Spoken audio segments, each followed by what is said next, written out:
Hey, what's going on, Guardians? TBL here, and in today's video guide, we're going to be showing you how you can get your hands on Thorn, the exotic hand cannon in Year 3. A lot of you guys have been asking me to make a guide on this, detailing the exact steps for how to get this questline to unlock and how to complete it. So that's what we'll be covering in today's video. And don't worry, it's not quite as hard as it was in Year 1. Let's go ahead and get started.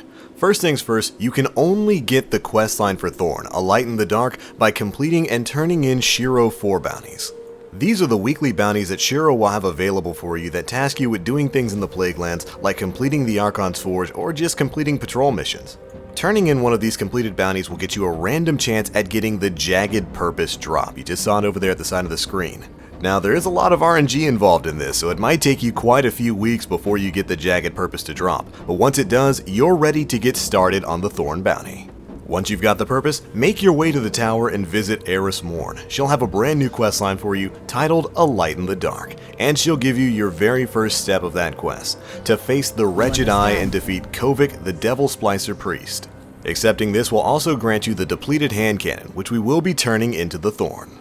Alright, so once you've accepted this quest, head on over to the director and select the Wretched Eye Strike. It doesn't need to be a heroic version or anything. You can just pick the regular normal version of the strike and head in there and defeat Kovik the High Priest. Completing this strike will move you on to your next step, Harvest of the Lesser. This step will ask that you head into the Plaguelands and take out fallen enemies. It's going to take several hundred to complete. But overall, it's actually pretty simple. Just head into the Plaguelands and do patrols or maybe do strikes or whatever, or you can just take the easy way out and head into the Archon's Forge. A couple of offerings and you'll be done in no time flat. There are multiple ways to get this part done. Just head into the Plaguelands and start taking out fallen enemies and you'll be finished before you know it. Once this is completed, your next step will be to feast upon the light by getting void kills in the Crucible.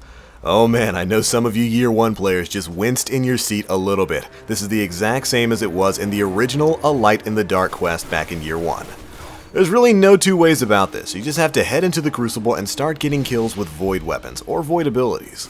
So just load up PvP and try to get it done. You'll need to get about 125 total kills with void abilities and weapons, so you're probably going to be relying a lot on special weapons like shotguns and sniper rifles. If you're a Year 1 player, or if you've got the time, you might want to run through some of the older raids like Crota's Inn for a Word of Crota, or the Vault of Glass for the Athean's Epilogue, as these are two primary weapons that also deal void damage. It'll make this go by a lot faster. Now, thankfully, you don't have to worry about the death penalty that was previously a part of this quest back in Year 1. Dying will not take away from your progress towards the completion of this step. So try not to stress too much about it. If Mayhem is in active mode, I would absolutely recommend heading into that, since you'll constantly have your cooldowns and super on tap ready to fire.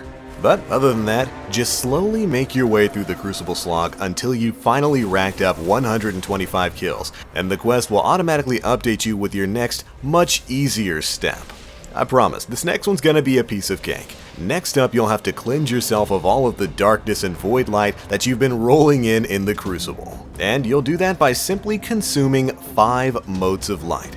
That's right, this step is literally that easy. Just head into your inventory, pop exactly 5 motes of light, and before you know it, you'll be cleansed and set on the last phase of this quest, where it all began. This final step will ask that you take a skeleton key and open the strike horde at the end of the Abomination Heist strike, the redone Fogoth strike.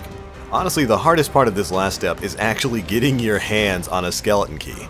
But once you've got your hands on one, load up the Abomination Heist and take down the Hive Prince, formerly known as Fogoth the Untamed, and you'll pretty much be done. That's right, for this step you don't have to wait for any smelly wizard mob or deal with anything really too difficult. Just head into the normal version of this strike, take down Fogoth, and once he's finished and the strike is complete, make sure you open the Golden Strike Horde chest at the very end. And that's really all there is to it. If you've got your skeleton key ready, when you head up to that golden chest and pop it open, you will be rewarded with Thorn, the exotic hand cannon in Year 3. Congratulations, Guardian, you have completed A Light in the Dark and gotten your hands on the Titan of Terror from Year 1. Thorn is of course an exotic hand cannon in the 32 rate of fire 68 impact tree, and its special ability is that targets hit by its shot will be burned with a poison that deals damage over time. It's an interesting weapon that's definitely had a sordid history in Destiny, and if you'd like my personal opinions on how it performs in Year 3, well, I've got an entire video up about first impressions that you can watch by clicking the annotation link in the upper right hand corner. But to summarize, it got hit recently with a 25% base range reduction, so it doesn't feel quite as good as it used to.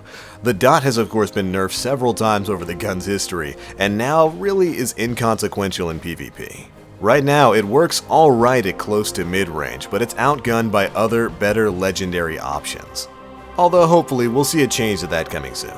But alright Guardians, that's it for this one. That is how you complete a Light in the Dark to get the Year 3 variant of the Thorn Exotic Handcannon. Hopefully this helps some of you guys out. Do you have Thorn? What are your thoughts on it? Be sure to let us know down in the comment section below. But alright, it's going to be it for this one guys. Thanks so much for watching. And as always, I am TheBlackLink. You Guardians, stay frosty.